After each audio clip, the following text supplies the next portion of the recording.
نہ آپ کا کوئی عامل ہمارے پاس پہنچا، نہ ہم نے کسی کو دیکھا، تو اللہ کے نبی نے فرمایا میں نے یہ ولید بن عقبہ کو بھیجا تھا۔ اس کے اندر ایک بہت بڑا نام ہے تفسیر ابن کثیر۔ بہت سارے فسادات، بہت سارے جھگڑے، بہت ساری لڑائیاں اور بہت ساری غلط فہمیاں، پراپوگنڈے اور سازشیں، اور پھر آپ دیکھ لیں عدالتیں بڑی پڑی ہیں، کچہریاں بڑی پڑی ہیں، بہت سارے فسادات، بہت سارے جھگڑے، بہت ساری لڑائیاں اور بہت ساری غلط فہمیاں، پراپوگنڈے اور سازشیں، اور پھر آپ دیکھ لیں عدالتیں بڑی پڑی ہیں، کچہریاں بڑی پڑی ہیں۔ فضیلت الشیخ اعجاز احمد تنویر، اسلامک اسکالر۔ اعوذ باللہ السمیع العلیم من الشیطان الرجیم من ہمزہ ونفخہ ونفثہ۔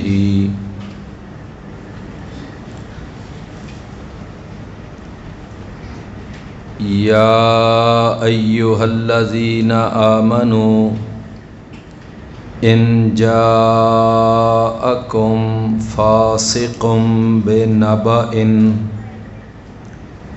فتبینوا ان تصیبوا قوما بجہالۃ فتصبحوا علی ما فعلتم نادمین۔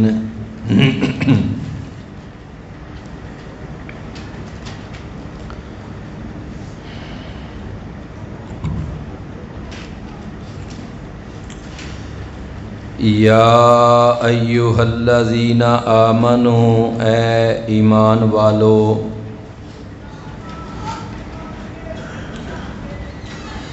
ان جاءکم فاسق، اگر آئے تمہارے پاس کوئی فاسق، بنبأ،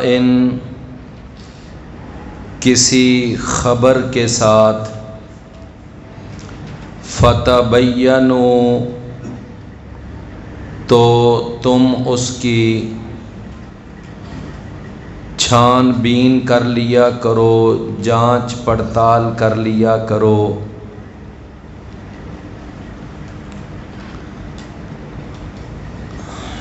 ان تصیبوا قوما، کہیں ایسا نہ ہو کہ تم نقصان پہنچا بیٹھو کسی قوم کو، بجہالۃ، جہالت کی وجہ سے، فتصبحوا، پھر تم ہو جاؤ، علی ما فعلتم نادمین، اس پر جو تم نے کیا ہے شرمندہ ہونے والے۔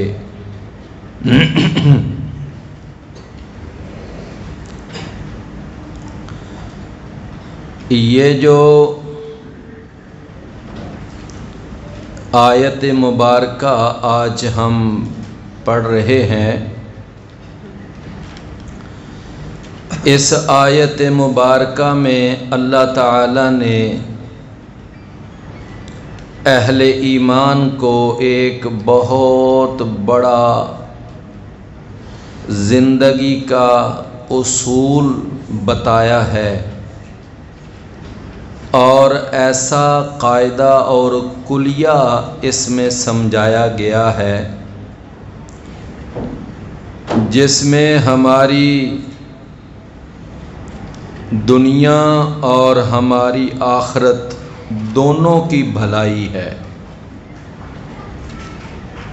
اس میں ہمارے انفرادی اور اجتماعی تمام معاملات اس کے اندر بہتر طور پر چلانے کا قاعدہ اور کلیہ بیان کیا گیا ہے، اور وہ اصول اور وہ قاعدہ یہ ہے کہ اے ایمان والو، اگر تمہارے پاس کوئی فاسق آدمی، کوئی ایسا آدمی کہ جس کے بارے میں تم جانتے ہوں کہ یہ اچھے کردار والا نہیں ہے، اور اس کے بارے میں معاشرے کے اندر اچھی ہوا نہ پائی جاتی ہو، اچھی شہرت نہ ہو، تو خاص طور پر اگر ایسا آدمی کوئی خبر لے کر آئے تو پھر تو اس کی جانچ پڑتال کرنا، اس کی پوچھ گچھ کرنا، اس کی تحقیق کرنا، یہ بہت ہی ضروری ہے۔ بغیر تحقیق کے اور بغیر پوچھ پڑتال کے اگر تم کوئی ایسی کارروائی کر بیٹھو گے تو بعد میں تمہیں اس بارے میں معلوم ہو کہ یہ ہم نے کیا کیا، تو اس وقت پچھتانے کا کوئی فائدہ نہیں ہوگا۔ لہذا اگر کوئی آدمی کوئی خبر تمہیں دیتا ہے تو اس کی پہلے اچھی طرح پڑتال کیا کرو، تحقیق کیا کرو، پھر اس کے مطابق پھر آگے اپنی کارروائی کیا کرو۔ تو یہ ایک سنہری اصول ہے جو اللہ تعالیٰ نے اس آیت مبارکہ میں سمجھایا ہے۔ اور پھر صرف یہ نہیں کہ اس میں اصول سمجھایا گیا ہے، بلکہ اس کے جو سائیڈ افیکٹس ہیں، اس کا جو برا رد عمل ہے، وہ بھی اللہ نے اس کے اندر بیان کیا۔ ان تصیبوا قوما بجہالۃ فتصبحوا علی ما فعلتم نادمین۔ تو میرے بھائیو، اس آیت مبارکہ کے حوالے میں بعض تفسیر کی کتابوں کے اندر ایک واقعہ لکھا ہوا ہے، میں وہ واقعہ بھی پہلے آپ کے سامنے پیش کرتا ہوں، اور وہ واقعہ سنانے سے پہلے ہی میں آپ کو یہ بتا دیتا ہوں کہ یہ واقعہ جو تفسیروں میں، بعض تفسیروں میں لکھا ہوا ہے، یہ واقعہ سند کے اعتبار سے اور واقع ہونے کے اعتبار سے، دونوں اعتبار سے ہی یہ واقعہ صحیح نہیں ہے۔ یہ واقعہ، یہ قصہ، یہ صحیح نہیں ہے۔ میں نے پہلے یہ وضاحت اس لیے کر دی کہ میں آپ کو وہ سارا واقعہ سناتا جاتا اور آخر میں جا کر بتا دیتا کہ یہ واقعہ سارا ضعیف ہے اور یہ واقعہ غلط ہے اور یہ واقعہ صحیح نہیں ہے، تو اس وقت آپ کو تھوڑا سا نا دھچکا لگتا۔ واقعہ میرے بھائیوں کچھ یوں بیان کیا گیا ہے کہ رسول اللہ صلی اللہ علیہ وسلم کے پاس ایک دفعہ بنو مستلق قبیلے کا سردار، یہ بنو مستلق ایک قبیلہ تو اس قبیلے کا سردار جس کا نام تھا حارث بن زرار، تو یہ حارث بن زرار رضی اللہ عنہ، چونکہ یہ بعد میں مسلمان ہو گئے، انہوں نے کلمہ پڑھ لیا، پہلے یہ کافر تھے، پورا قبیلہ کافر تھا۔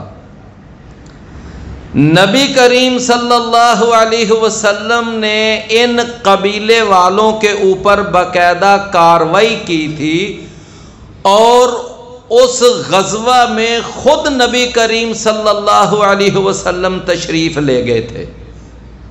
اس غزوے کا نام ہے غزوہ بنی المصطلق،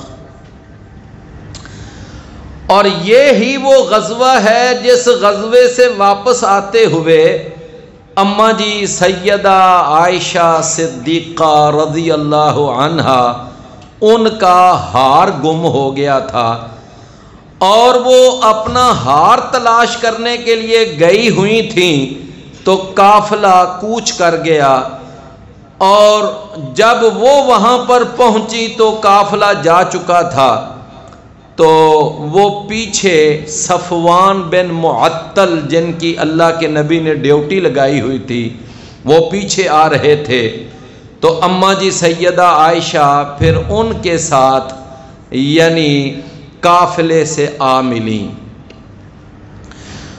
اور اس وقت منافقوں نے بڑا شور ڈالا اور بڑا ہی پراپوگنڈا کیا، نعوذ باللہ ثم نعوذ باللہ، زبان زیب نہیں دیتی۔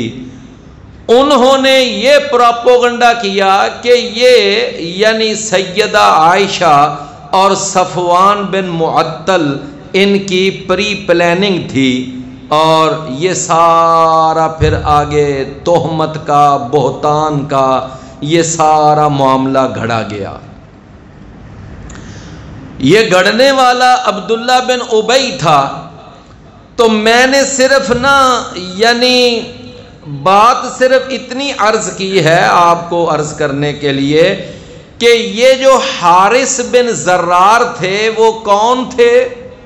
وہ قبیلہ بنو المصطلق کے سردار تھے، اور قبیلہ بنو المصطلق پر خود رسول اللہ صلی اللہ علیہ وسلم نے کارروائی کی تھی، اور وہ قبیلہ پھر بعد میں مسلمان ہو گیا، اور وہاں سے اللہ کے نبی صلی اللہ علیہ وسلم کافی سارے غلام اور کئی وہاں سے لونڈیاں بھی لے کر آئے تھے۔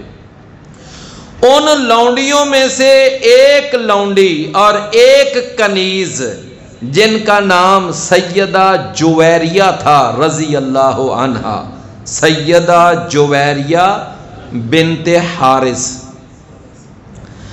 تو یہ جو سیدہ جویریہ تھی نا رضی اللہ عنہا، تو یہ اس قبیلے کے سردار حارث بن زرار کی بیٹی تھی۔ تو جب لونڈیاں تقسیم ہوئیں تو نبی صلی اللہ علیہ وسلم نے یہ لونڈی جویریہ رضی اللہ عنہا یہ ثابت بن قیس کو دے دی۔ تو ثابت بن قیس سے وہ جو جویریہ تھی نا رضی اللہ عنہا، انہوں نے بات کی، انہوں نے کہا کہ ثابت آپ مجھے آزاد کرنے کے کتنے پیسے لیں گے؟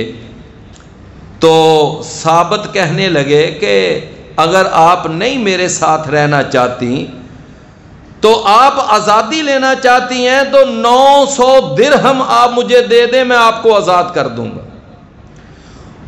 انہوں نے کہا کہ آپ نہ مجھے کچھ مہلت دے دیں، میں تھوڑے تھوڑے کر کے یہ آپ کو ادا کر دوں گی، جب یہ مکمل ادا کر دوں تو پھر میں آزاد۔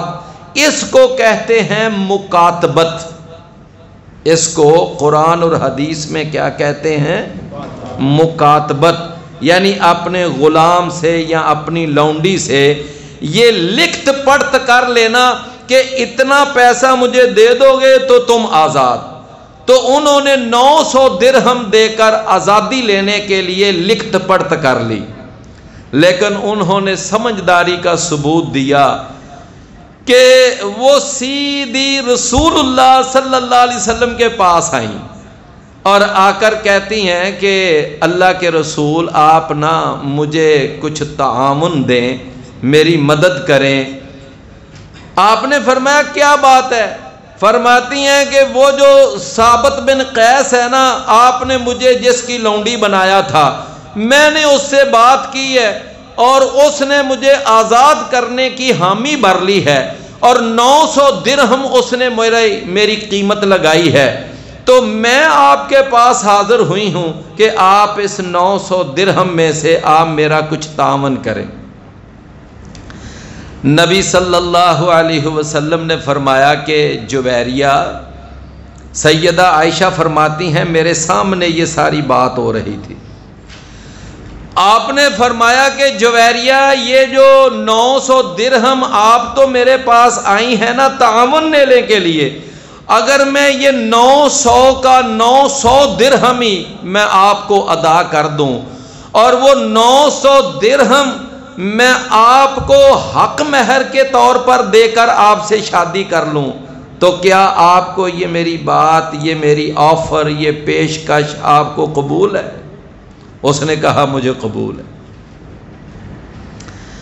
اللہ کے نبی نے 900 درہم دیا اور اس نے جا کر 900 درہم ثابت بن قیس کو ادا کر دیا، وہاں سے آزاد ہو گئی، اور نبی صلی اللہ علیہ وسلم نے وہی 900 درہم حق مہر کے طور پر اس کو حق مہر بنا کر سیدہ جویریہ رضی اللہ عنہا سے شادی کر لی، نکاح کر لیا، امہات المومنین میں سے یہ شامل ہو گئی، اب یہ مومنوں کی ماں بن گئی۔ میرے بھائیوں، وہ جو غزوہ بنی مستلق تھا نا، وہاں اس وقت تقریباً 100 گھروں کے اندر وہ بنی مستلق قبیلے کی لونڈیاں تھیں، تو جب ان سارے گھروں والوں کو پتہ چلا کہ یہ بنو مستلق قبیلے کی ایک خاتون وہ اب نبی صلی اللہ علیہ وسلم کے نکاح میں آ گئی ہے، اور یہ بنو مستلق قبیلہ اب نبی صلی اللہ علیہ وسلم کا سسرالی قبیلہ بن چکا ہے، تو انہوں نے یعنی اس بات کا اتنا پاس رکھا کہ سارے گھروں والوں نے اپنی اپنی لونڈیوں کو اس وجہ سے آزاد کر دیا کہ اب یہ قبیلہ رسول اللہ کا سسرالی قبیلہ بن گیا۔ حدیث میں لکھا ہوا ہے صحیح بخاری میں کہ سیدہ جویریہ رضی اللہ عنہا سے بڑھ کر شاید کوئی خاتون اپنے قبیلے کے لیے بابرکت ثابت ہوئی ہو، یعنی یہ اپنے قبیلے کے لیے اتنی بابرکت ثابت ہوئیں کہ دیکھیں اللہ کے رسول کے عقد میں آنے کی وجہ سے 100 گھروں کی لونڈیوں کو آزادیاں مل گئیں، کتنی بڑی برکت ہے۔ تو میں بھائیو یہ ساری بات کیا کر رہا تھا، تو اب ذرا غور سے بات کو سمجھیے کہ حارث بن زرار رضی اللہ عنہ یہ بنو مستلق قبیلے کے سردار بھی ہیں، اور یہ سیدہ جویریہ رضی اللہ عنہا کے باپ ہیں، اور آپ اللہ کے رسول کی بیوی ہیں، تو آپ کی بیوی کے باپ ہونے کی وجہ سے وہ اللہ کے رسول کے سسر بھی ہوئے، یعنی جناب حارث بن زرار جو ہیں وہ اللہ کے رسول کے سسر۔ تو اب میں جو آپ کو وہ واقعہ سنانے لگا تھا، اب ذرا اس کی طرف آئیے۔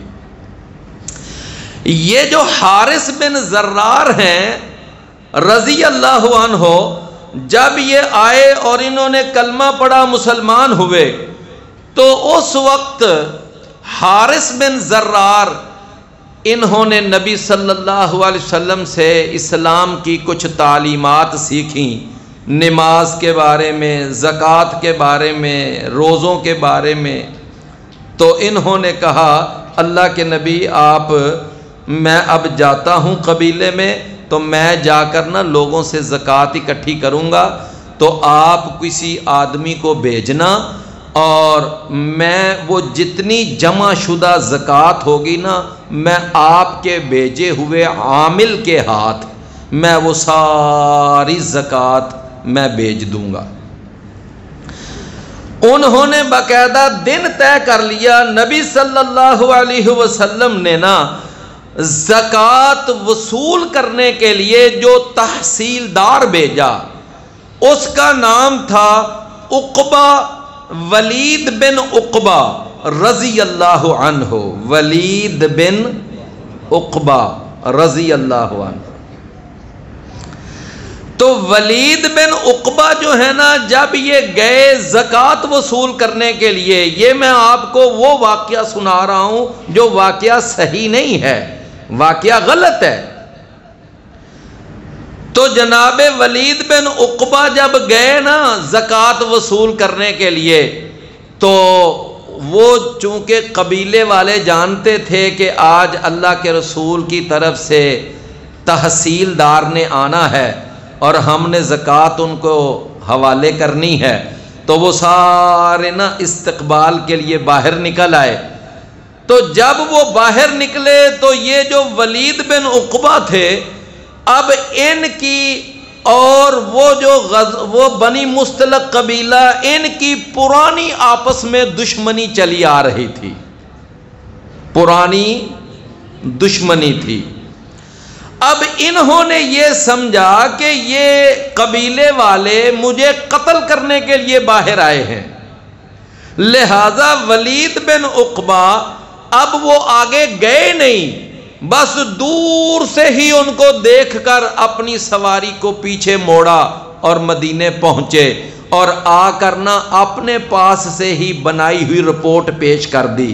کیا کہنے لگے کہ اللہ کے رسول میں وہاں گیا تھا اور انہوں نے زکوٰۃ دینے سے انکار کر دیا ہے، بلکہ زکوٰۃ تو دینا دور کی بات، وہ تو مجھے قتل کرنے لگے تھے، میں تو بڑی مشکل سے اپنی جان بچا کر آیا ہوں۔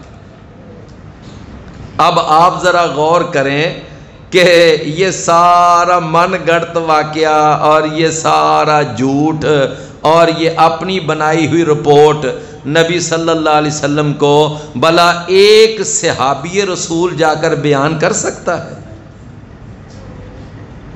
بات سمجھے نا ذرا۔ تو میرے بھائیوں، اب ہوا کیا؟ اب جو واقعہ ہے میں وہ آپ کو سنا رہا ہوں جو تفسیروں میں لکھا ہوا ہے۔ تو جس وقت اللہ کے نبی نے وہ ولید بن عقبہ کی رپورٹ سنی اور ان سے ساری بات سنی، اللہ کے نبی صلی اللہ علیہ وسلم یہ سمجھے کہ وہ قبیلے والے مرتد ہو گئے ہیں، لہذا اللہ کے نبی نے ایک لشکر تیار کیا اس قبیلے کے اوپر دوبارہ حملہ کرنے کے لیے۔ اب وہ سارا لشکر تیار ہوا اور وہ لشکر کی کمان ایک آدمی کے حوالے کی، وہ لشکر مدینے سے باہر نکل رہا ہے۔ اب ادھر یہ سین ہے، اب ادھر دوسری طرف کا سین یہ بیان کیا جاتا ہے کہ ادھر حارث جو تھے نا، انہوں نے یہ دیکھا کہ وہ جو اللہ کے رسول نے بھیجنا تھا زکوٰۃ وصول کرنے کے لیے، وہ دن بھی گزر گیا ہے، وہ بندہ آیا ہی نہیں۔ شاید اللہ کے رسول یا تو بھول گئے ہیں یا پھر یہ ہے کہ اللہ کے نبی ہم سے کوئی ناراض ہیں، لہٰذا انہوں نے اپنے قبیلے کے چیدہ سرکردہ افراد ساتھ لیے اور وہ نبی صلی اللہ علیہ وسلم کی خدمت میں حاضر ہو گئے اور آ کر کہتے ہیں اللہ کے رسول آپ نے اپنا عامل بھیجنا تھا، تحصیلدار بھیجنا تھا زکوٰۃ وصول کرنے کے لیے، وہ بندہ کیوں نہیں پہنچا؟ اللہ کے نبی صلی اللہ علیہ وسلم بڑے حیران۔ آپ نے فرمایا میں نے تو بندہ بھیجا تھا اور تم نے اس کو زکوٰۃ دینے سے انکار کر دیا اور تم تو اس کو قتل کرنے لگے تھے۔ تو وہ کہنے لگے نہیں اللہ کے رسول، بالکل ایسی بات نہیں ہے، نہ آپ کا کوئی عامل ہمارے پاس پہنچا، نہ ہم نے کسی کو دیکھا۔ تو اللہ کے نبی نے فرمایا میں نے یہ ولید بن عقبہ کو بھیجا تھا، وہ کہتے ہیں ہم نے تو ان کو دیکھا ہی نہیں وہاں پر، یہ ہمارے پاس آئے ہی نہیں ہے۔ بھئی بات سمجھ آئی ہے نا؟ اور پھر وہ جو ادھر سے لشکر تیار ہو کے آ رہا تھا تو اس وقت جی یہ آیتیں نازل ہوئیں کہ ان جاءکم فاسق بنبأ فتبینوا ان تصیبوا قوما بجہالۃ۔ میرے پیارے بھائیو، یہ واقعہ سارا غلط ہے، یہ واقعہ سارا غلط ہے۔ سب سے پہلی بات تو یہ ہے کہ سعودیہ سے ایک تفسیر چھپتی ہے اور وہ حجاج کرام کو ملتی تھی، آج کل تو سلسلہ ویسے ہی بند ہے، تو اس تفسیر کا نام ہے احسن البیان۔ اس تفسیر کے جو مصنف ہیں حافظ صلاح الدین یوسف رحمت اللہ علیہ، انہوں نے اس آیت کی تفسیر میں لکھا ہے کہ یہ جو ولید بن عقبہ کے بارے میں یہ واقعہ بیان کیا جاتا ہے، یہ سارا واقعہ من گھڑت ہے۔ ایک بات، تفسیر کے اندر ایک بہت بڑا نام ہے تفسیر ابن کثیر، بہت بڑا نام ہے، اور یہ ابن کثیر کی جو تفسیر ہے یہ ام التفاسیر ہے، یعنی اس کو تفسیروں کی ماں کہا جاتا ہے۔ یہ جو تفسیر ابن کثیر ہے، تفسیر ابن کثیر کے اندر امام ابن کثیر رحمت اللہ علیہ نے بھی اس واقعہ کی 4 سندیں بیان کر کے انہوں نے لکھا ہے کہ یہ چاروں کی چاروں سندیں جو ہیں نا یہ ضعیف ہیں، ان میں سے کوئی سند بھی صحیح نہیں ہے۔ اور پھر یہ جو ہمارے محترم استاد حافظ عبدالسلام صاحب، ان کی جو ابھی تازہ تفسیر آئی ہے 4 جلدوں کے اندر، تو حافظ عبدالسلام بن محمد انہوں نے بھی اپنی تفسیر کے اندر یہ بات لکھی ہے کہ یہ واقعہ جو ہے وہ سندن بالکل صحیح نہیں ہے۔ تو میں نے آپ کو یہ کچھ حوالے بھی دے دیے آپ کی تسلی کے لیے، تو یہ واقعہ جو ہے ویسے صحیح نہیں ہے۔ اس واقعہ کے صحیح اور ضعیف ہونے سے قطع نظر، ویسے اس آیت میں اللہ تعالیٰ نے ایک بہت بڑا سنہری اصول اور ایک بہت بڑا قاعدہ کلیہ بیان کیا ہے۔ وہ کیا ہے کہ جب تمہارے پاس کوئی شخص خبر لے کر آئے، اور خاص طور پر اگر کوئی ایسا بندہ خبر لے کر آئے کہ جو اپنے ظاہری کردار کے مطابق بھی ایک اچھا آدمی نہ ہو، تو اس کی تحقیق ضرور کرنی چاہیے، اور تحقیق کر کے پھر آگے کوئی اپنی کارروائی کرنی چاہیے۔ اللہ تعالیٰ نے اس آیت میں یہ ہمیں ایک سنہری اصول بیان کیا ہے۔ کیوں بھی بات سمجھ آ گئی ہے نا؟ اچھا، اب ذرا غور فرمائیے کہ یہ جو آیت مبارکہ ہے اس کو دیکھ لیں، اور آج کل جو ہمارا معاشرہ ہے اس کو بھی دیکھ لیں۔ اب اس آیت کو ذرا منطبق کریں، اس کی امپلیمنٹ کریں اپنے معاشرے پر۔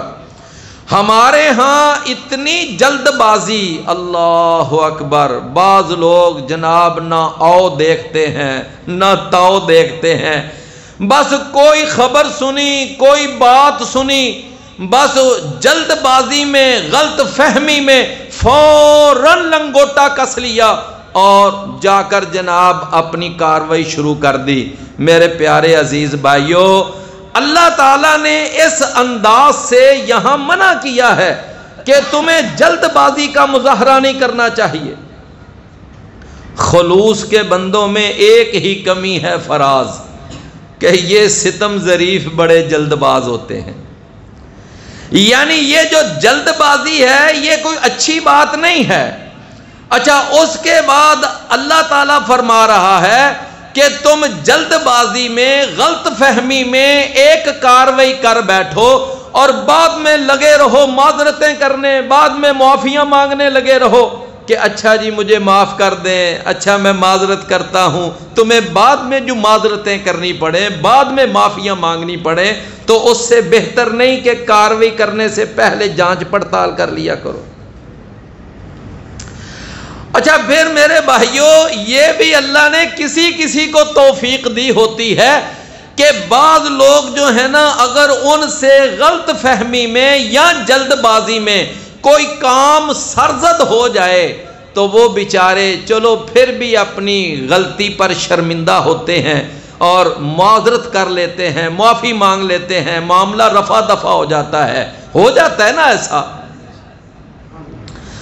میرے بھائیوں، صحابہ کرام کے اندر یہ بہت بڑی صفت تھی، اگر ان سے کوئی غلطی ہو جاتی وہ فوراً اس کی تلافی کرتے تھے۔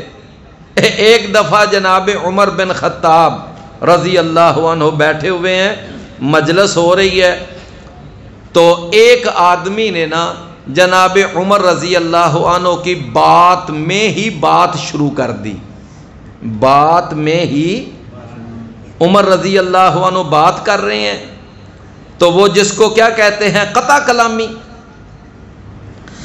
تو اس آدمی نے نا جناب عمر رضی اللہ عنہ کی قطع کلامی کرتے ہوئے اپنی بات شروع کر دی۔ عمر رضی اللہ عنہ کو غصہ آیا، ان کے پاس وہ کوڑا تھا، کوڑا مار دیا اس کو۔ اچھا، اب بعد میں نا بڑا احساس ہوا، شرمندگی ہوئی کہ چلو بھائی اس نے بات میری کاٹی تھی، اتنا بڑا اس کا کوئی مسئلہ نہیں تھا، اتنی بڑی غلطی نہیں تھی، لیکن میں نے سزا زیادہ دے دی۔ میرے بھائیوں، 22 لاکھ مربع میل کا فاتح حکمران اور عمر بن خطاب اتنے جلال کا مالک تھا کہ بڑے بڑے قیصر اور کسرا سپر طاقتیں اپنے اپنے تختوں پہ بیٹھے ہوئے ان کا نام سن کر کانپ جاتے تھے۔ اللہ نے اتنا جلال دیا تھا، اور پھر اس قدر دبدبا کہ اللہ کے نبی نے فرمایا کہ اے عمر، مجھے اس ذات کی قسم ہے جس کے ہاتھ میں میری جان ہے، اگر تو کسی راستے میں سے آ رہا ہو تجھے دیکھ کر نا شیطان اپنا راستہ بدل لیتا ہے۔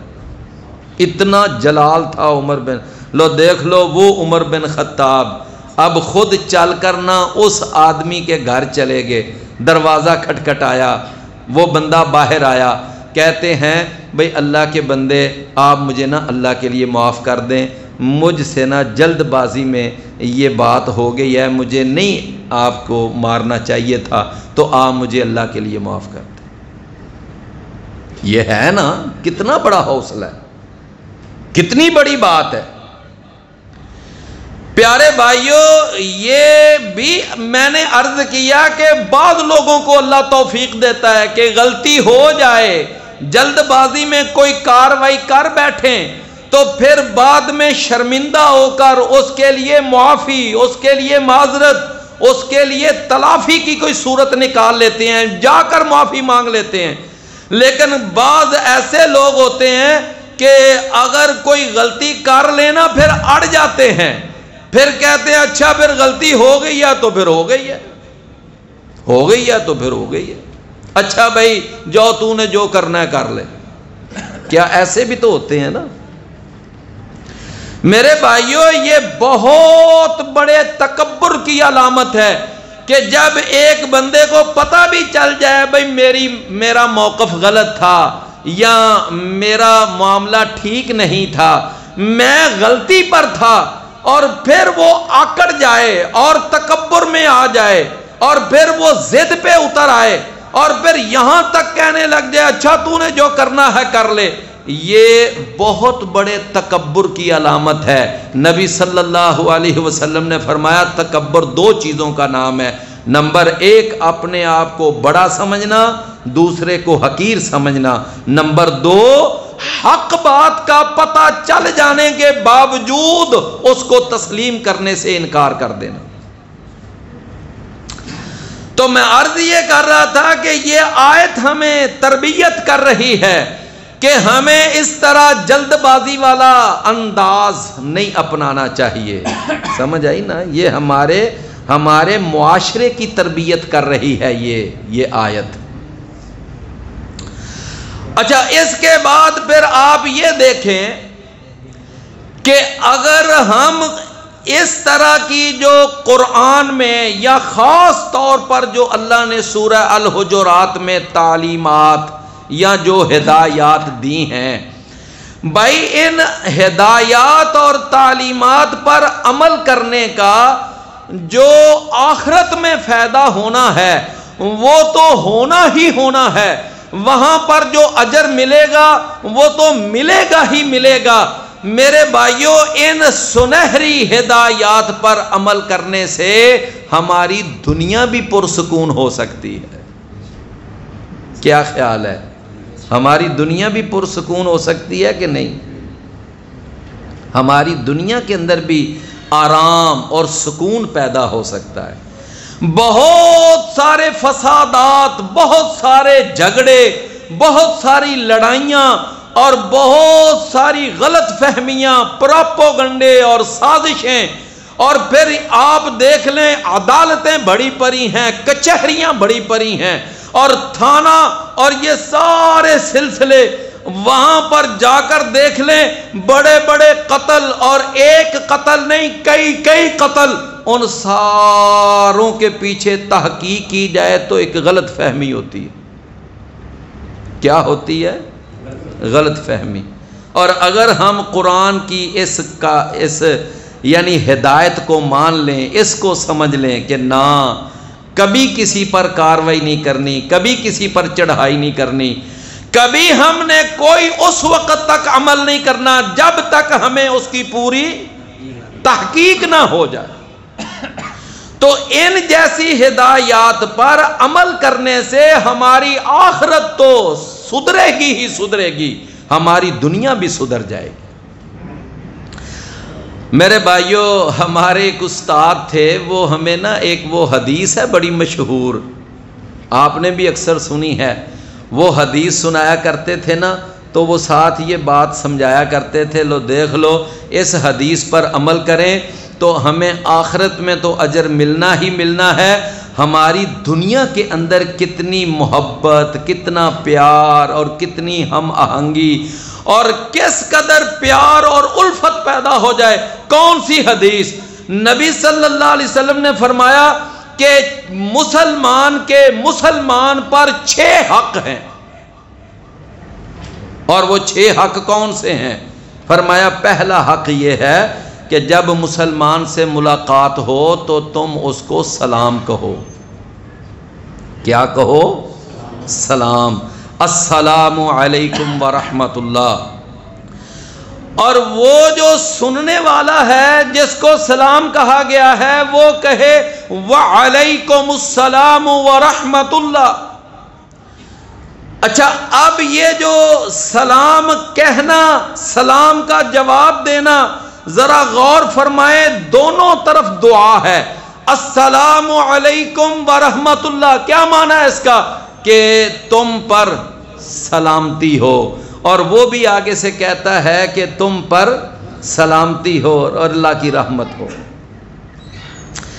آپ نے فرمایا دوسرا حق یہ ہے کہ جب وہ مسلمان تمہیں کسی دعوت پر بلائے تو تم اس کی دعوت کو قبول کرو، یعنی ایک دوسرے کو دعوت پر بلانا، ایک دوسرے کو کھانے کی دعوت دینا، اس کے ساتھ محبتیں بڑھتی ہیں، اس کے ساتھ الفتیں پیدا ہوتی ہیں۔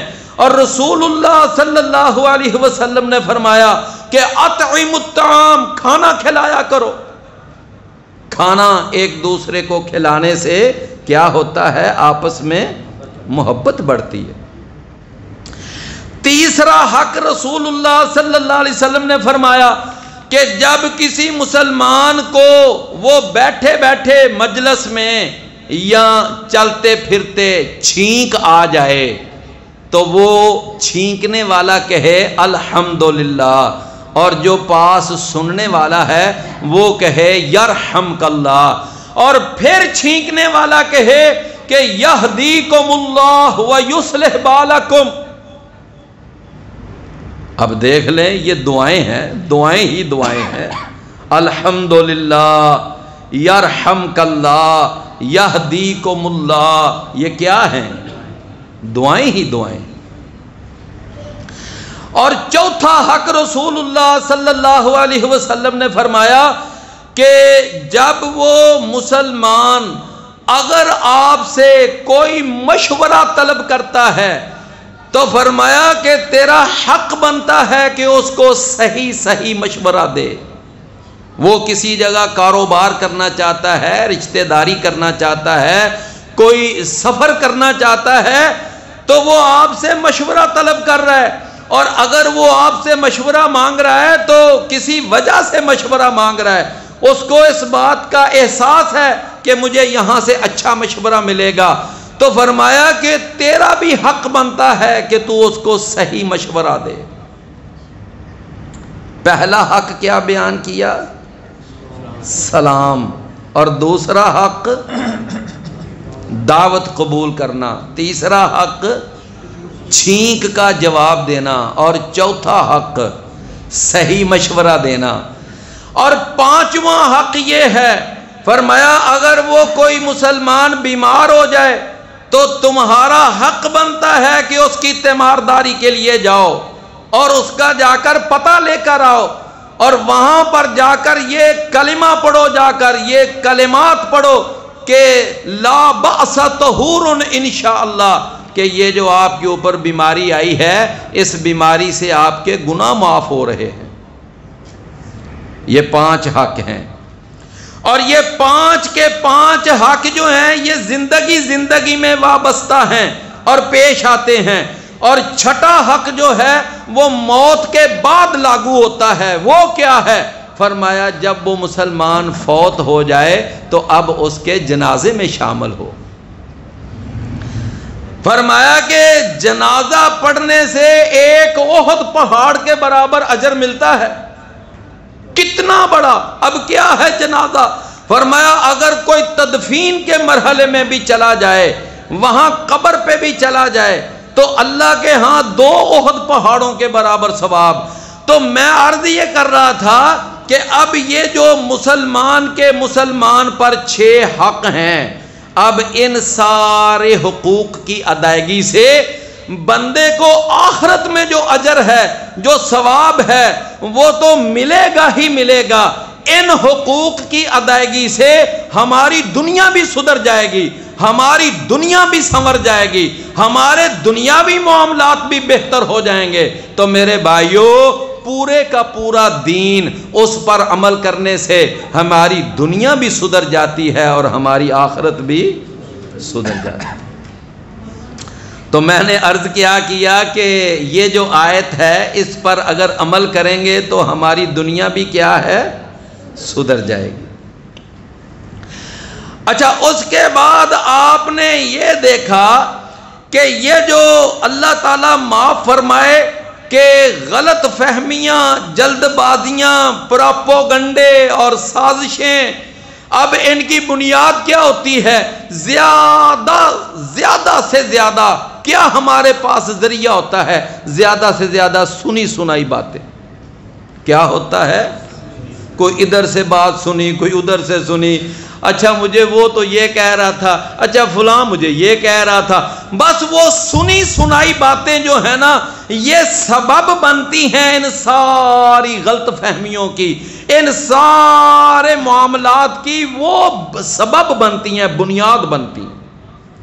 حالانکہ میرے اور آپ کے پیارے پیغمبر، میرے اور آپ کے پیر و مرشد، ہادی و رہنما، پیشوا اور مقتدا، ساری کائنات کے امام، سردار، اعلیٰ اور افضل جناب محمد الرسول اللہ صلی اللہ علیہ وسلم نے فرمایا کہ کفا بالمرء کاذبا ان یحدث بکل ما سمع، کہ ایک آدمی کے جھوٹا ہونے کے لیے اتنی بات ہی کافی ہے کہ وہ ہر سنی سنائی بات پر عمل کرنے لگ جائے، ہر سنی سنائی بات پر کاروائی کرنے لگ جائے، ہر سنی سنائی بات پر یقین کرنے لگ جائے. رسول اللہ صلی اللہ علیہ وسلم نے فرمایا کہ جھوٹا ہونے کے لیے یہ اتنی بات ہی کافی ہے. تو کیا خیال ہے، ہر سنی سنائی بات پر کاروائی کرنی چاہیے؟ نہیں. اچھا، اس کے بعد پھر اگلی ایک افسوسناک صورتحال، بڑی افسوسناک، اور آپ بھی انشاءاللہ اس پر میرے ساتھ میری حمایت کریں گے کہ یہ جتنے پراپوگنڈے اور یہ جتنی غلط فہمیاں اور جتنی سازشیں اور در پردہ یہ سارے سلسلے، میرے بھائیوں، ان سارے پراپوگنڈوں کا جو رخ ہے وہ سب سے زیادہ دیندار طبقے کی طرف ہوتا ہے۔ کس طرف ہوتا ہے؟ دیندار طبقے کی طرف۔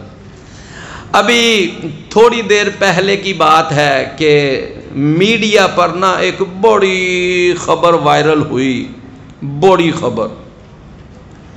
اب میں وہ نہیں نام لینا چاہتا، نہ میں اس خبر کو، لیکن اس خبر کے بعد میں نے نا کئی بڑے بڑے اچھے تجزیہ نگار، میں نے ان کا تجزیہ سنا۔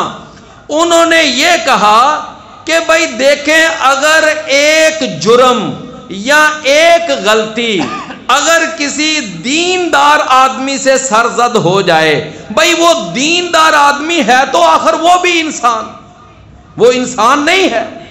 وہ بھی تو انسان ہے۔ تو شیطان کا وار اس دیندار آدمی پہ نہیں چل سکتا؟ چل سکتا ہے۔ کئی صحابہ ایسے کہ شیطان کا وار ان پر بھی چلا، ایسا ہوا نا۔ لیکن کیا خیال ہے کہ اب انسان اب یہ لے کے بیٹھ جائے؟ میرے بھائیوں، میں نے عرض کیا کہ اب وہ جو تجزیہ نگار ہے نا، اب کیا کرتے ہیں، کسی دیندار آدمی کی کوئی ان کے سامنے غلطی آ جائے، بس اس کو پھر ایسا اچھالتے ہیں، ایسا اچھالتے ہیں، پھر جناب اس کی ویڈیو پہ ویڈیو، ویڈیو پہ ویڈیو بناتے ہیں اور اتنا کو وائرل کرتے ہیں کہ دیکھو جی فلاں مدرسہ، فلاں مسجد، فلاں آدمی، اس نے یہ کیا، اس نے یہ کیا۔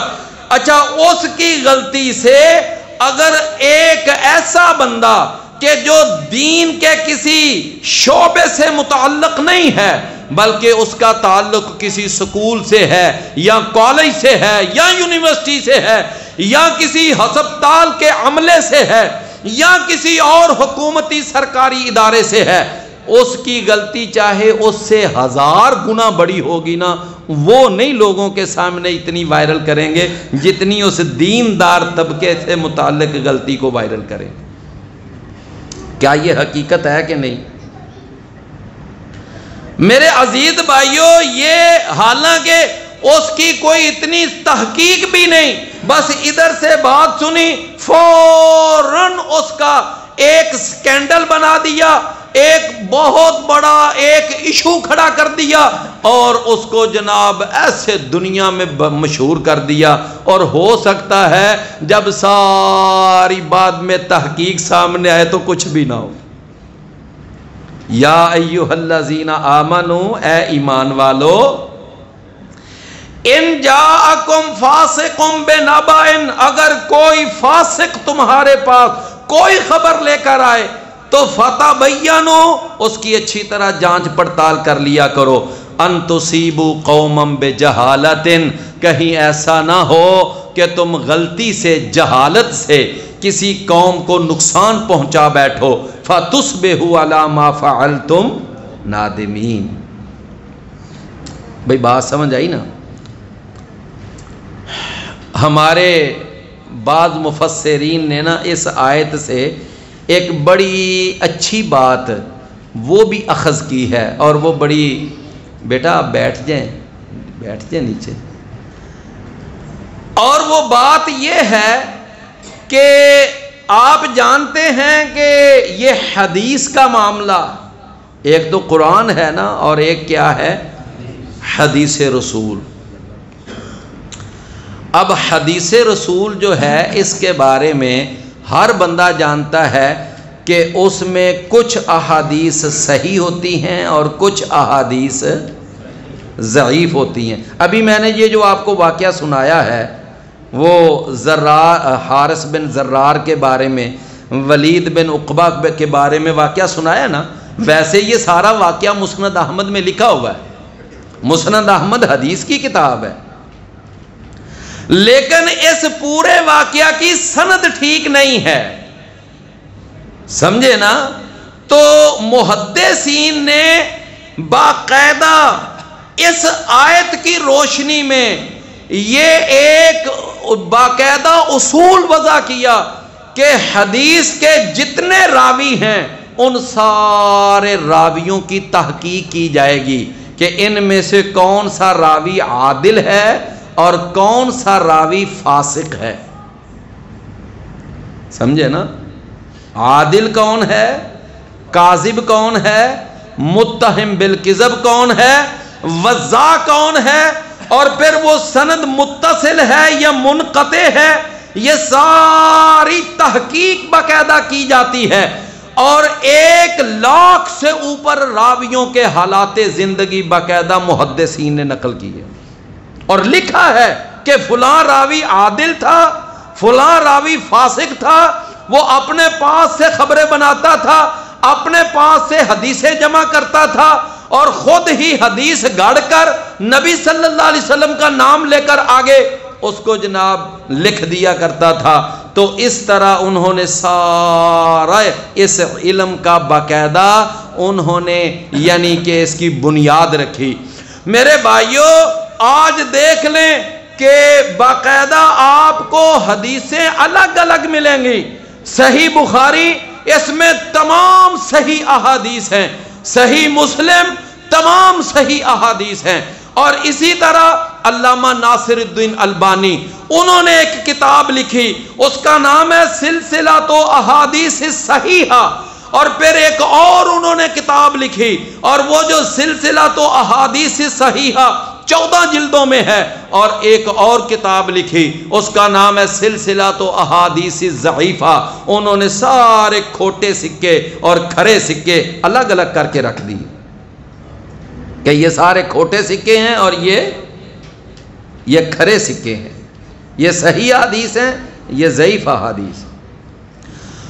تو میرے بھائیوں اس پورے علم کی بنیاد یہ آیت ہے کیا کہ اگر تمہارے پاس کوئی آدمی کوئی خبر لے کر آتا ہے تو اس کی جانچ پڑتال کرو، اور اسی لیے محدثین نے جانچ پڑتال کی اور پھر انہوں نے فیصلہ دیا کہ یہ حدیث صحیح ہے، یہ حدیث ضعیف ہے. سمجھے نا؟ اس آیت کو بنیاد بنایا. تو اس لیے میرے بھائیوں ہمیں چاہیے کہ ہم اپنے سارے معاملات کے اندر تھوڑی سی تحقیق کیا کریں. سبزی کی دکان پہ چلے جائیں نا، سبزی کی دکان پہ، تو وہاں پر ہمارا ذہن کتنا کام کرتا ہے، کتنا ذہن کام کرتا ہے. اچھا آپ پوچھتے ہیں بھائی صاحب یہ آلو کتنے روپے کلو ہیں، وہ آپ کو بتاتا ہے یہ 60 روپے کلو ہیں. اچھا جی یہ جو الگ ڈھیری لگی ہوئی ہے یہ کس بھاؤ ہیں، وہ کہے گا جی یہ 100 روپے کلو ہیں. اب آپ کیا خیال ہے فوراً ذہن کے اندر ایک دھچکا لگے گا کہ نہیں لگے گا، یہ 60 کیوں ہے، یہ 100 کیوں ہے؟ سمجھے نا؟ آپ تحقیق کریں گے بھائی یہ 60 کیوں ہے، یہ 100 کیوں ہے. تو جیسے ہم آلو خریدتے وقت اپنا ذہن اتنا ہوشیار کر لیتے ہیں، تو یہ دین بیچارہ اتنا ہی یتیم ہے کہ یہاں ہم نے کبھی تکلف نہیں کیا، کبھی سوچو بچار نہیں کی کہ ایک طرف لوگ اتنا شور مچا رہے ہیں کہ یہ عید میلاد النبی، یہ رسول اللہ صلی اللہ علیہ وسلم کی خوشی میں عید ہے، اور جو یہ مناتا نہیں ہے وہ تو شیطان کا بھائی ہے، اور جو نہ منانے والے ہیں وہ ابلیس ہیں. اب ایک طرف یہ صورتحال اور دوسری طرف یہ کہا جائے کہ یہ بدعت ہے، اللہ کے نبی سے ثابت نہیں ہے، دور صحابہ سے ثابت نہیں، خلفاء سے ثابت نہیں. میرے بھائیوں اب دونوں قسم کی باتیں سننے والے ایک شخص کو تحقیق تو کرنی چاہیے نا. اب میں ذرا تھوڑا سا وقت نکالوں، میں ذرا یہ دیکھوں ان دونوں باتوں میں سے صحیح بات کون سی ہے. وقت نکالنا چاہیے نا. میرے بھائیوں بس اتنی سی بات ہے، یہ جو اس قدر شور و غل کے ساتھ 12 ربیع الاول کو عید منائی جاتی ہے، حالانکہ 12 ربیع الاول یہ اللہ کے نبی کا یوم وفات ہے، اور اس کے یوم وفات ہونے میں کوئی اختلاف نہیں، سارے سب تاریخوں والے مانتے ہیں کہ اللہ کے نبی 12 ربیع الاول کو فوت ہوئے، سوموار کا دن تھا۔ لیکن ولادت کے بارے میں اختلاف ہے، کسی نے 12 کہا، کسی نے 9 کہا، کسی نے 8 کہا، کسی نے 7 کہا، کسی نے کہا 6 ربیع الاول کو پیدا ہوئے۔ بلکہ یہ جو آپ نے بڑا مشہور نام سنا ہوا ہے پیر عبد القادر جیلانی رحمت اللہ علیہ، جن کو 11ویں والا پیر کہا جاتا ہے، اس پیر صاحب کی کتاب غنیۃ الطالبین پڑھ کے دیکھیں۔ انہوں نے غنیۃ الطالبین میں لکھا ہے کہ نبی صلی اللہ علیہ وسلم تو ربیع الاول میں پیدا ہی نہیں ہوئے، اللہ کے نبی تو 10 محرم کو پیدا ہوئے تھے۔ یہ غنیۃ الطالبین میں لکھا ہوا۔ تو میرے بھائیوں، ولادت کی تاریخ میں کیا ہے؟ اختلاف، لیکن وفات کی تاریخ میں کوئی اختلاف۔ میرا خیال ہے آپ میں سے جو کچھ عمر رسیدہ افراد بیٹھے ہوئے ہیں ان کو یاد ہوگا کہ آج سے کوئی 25-30 سال یا 35 سال پہلے یہ جو 12 ربیع الاول تھا اس کی چھٹی ہوتی تھی، اور اس وقت اس کو 12 وفات کے نام پر چھٹی کی جاتی تھی۔ جو سرکاری تعطیلات ہوتی تو اس وقت جو کیلنڈر چھپتے تھے وہاں لکھا ہوتا تھا 12 ربیع الاول، آگے لکھا ہوتا تھا وفات رسول۔ یہ 12 وفات کے نام سے اس کی چھٹی ہوتی تھی۔ لیکن انہوں نے بعد میں ایسی چال چلی، حکومت پہ قبضہ، وسائل ان کے ہاتھ، انہوں نے 12 وفات سے 12 ولادت کے نام پہ چھٹی کو منظور کروا لیا۔ میرے عزیز بھائیوں، یہ 12 ربیع الاول جو ہے اللہ کے نبی صلی اللہ علیہ وسلم کا اتھینٹک یوم ولادت نہیں ہے۔ زیادہ تر دلائل 9 ربیع الاول کے ہیں کہ 9 ربیع الاول کو پیدا ہوئے۔ اب ذرا غور فرمائیں کہ 12 ربیع الاول اللہ کے رسول کی وفات ہوئی اور مدینے کا ہر صحابی غمزدہ ہے اور ہر آنکھ اشک بار ہے۔ رسول اللہ صلی اللہ علیہ وسلم دنیا سے رخصت ہو گئے۔ اب ادھر وہ منظر ہے اور ادھر ہمارے ہاں کیا منظر پایا جاتا ہے؟ ہمارے ہاں باقاعدہ بازار سجے ہوئے ہیں، دھمالیں ڈالی جا رہی ہیں، ڈانس ہو رہے ہیں، گانے لگے ہوئے ہیں، پہاڑیاں بنی ہوئی ہیں، اور لاکھوں نہیں، کروڑوں نہیں، اربوں روپیہ اس کی مد میں فضول خرچی میں ضائع کیا جا رہا ہے۔ ادھر اللہ کے رسول کی وفات کا دن ہے اور ادھر جشن منایا جا رہا ہے۔ اور پھر کہتے ہمیں ہیں، کہتے ہیں جی کہ سوائے ابلیس کے سبھی خوشیاں منا رہے ہیں۔ میری بات سمجھیں نا؟ تو میرے عزیز بھائیوں، میں نے عرض کیا کہ اللہ کا قرآن اس آیت میں ہمیں کیا کہہ رہا ہے کہ اگر تمہارے پاس کوئی خبر آئے تو اس کی کیا کرنی چاہیے؟ تحقیق کرنی چاہیے۔ اللہ ہمیں سمجھنے اور عمل کرنے کی توفیق عطا فرمائے۔ وآخر دعوانا الحمد۔ ہمارے YouTube چینل کو سبسکرائب کیجئے۔ بہترین صدقہ جاریہ حاصل کرنے کے لیے اس ویڈیو کو لائک، کمنٹ اور شیئر کرنا مت بھولیں۔ جزاک اللہ۔